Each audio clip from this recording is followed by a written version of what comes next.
Salam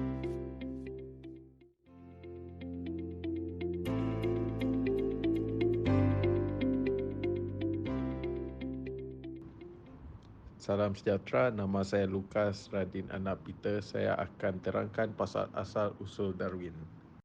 Nama penuh, Charles Robert Darwin. Tempat lahir, England.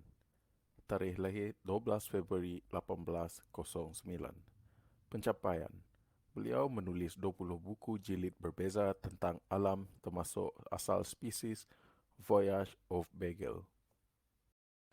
Saya Muhammad Akmal bin Muhammad akan membentangkan salah satu teori Charles Darwin, iaitu teori seleksi alam. Teori ini diungkapkan Darwin pada abad ke-19.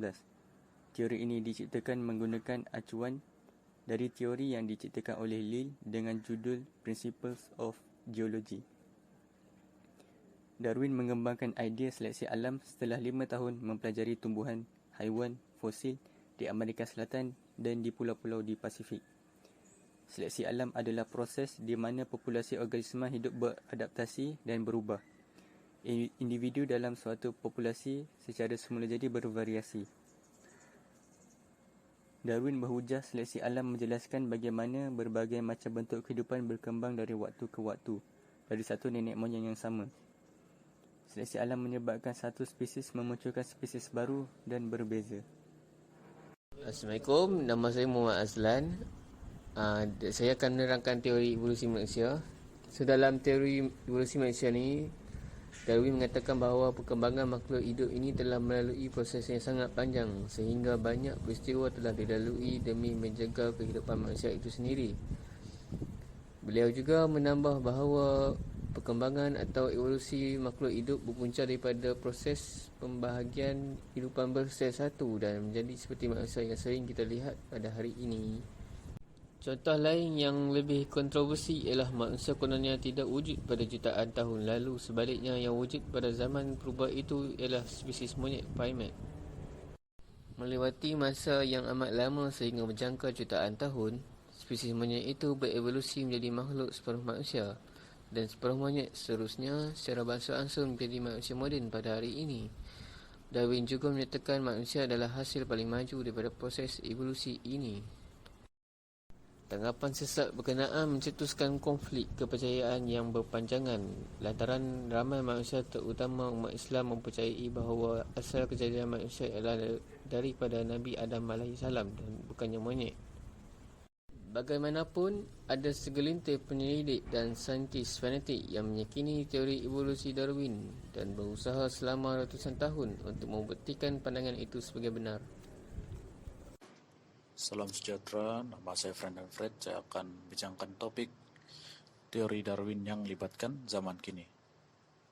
Teori evolusi Darwin membantu dan memahami pemikiran semasa tentang evolusi dan merupakan tonggak dalam pembangunan berbagai disiplin saintifik melalui inference berasaskan bukti empirikal. Teori evolusi Darwin disokong oleh banyak bukti fakta dan dipertingkatkan oleh teori lain, sehingga teori Darwin kekal sebagai teori evolusi yang diterima secara meluas.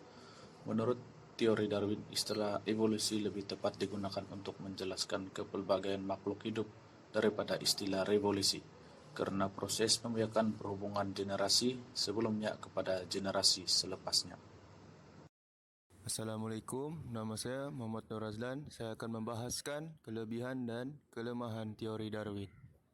Kelebihan teori Darwin. Ia memberitahu semua orang bahawa semua haiwan dan makhluk mempunyai keupayaan untuk berkembang.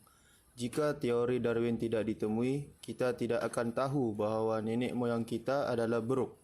Ini kerana eksperimen Darwin dengan Finch. Kelemahan teori evolusi Charles Darwin, iaitu tidak dapat menjelaskan bagaimana nenek moyang pertama dari semua makhluk hidup ini tercipta. Bukti yang ada tidak dapat bertahan hingga saat ini. Lagi pula, teori evolusi sangat jauh berbeza dengan kenyataan. Assalamualaikum dan selamat pagi. Nama saya Ricky Trishan. Saya daripada program Bachelor IREC. Sekarang adalah semester 1. Yang terakhir adalah kesimpulan.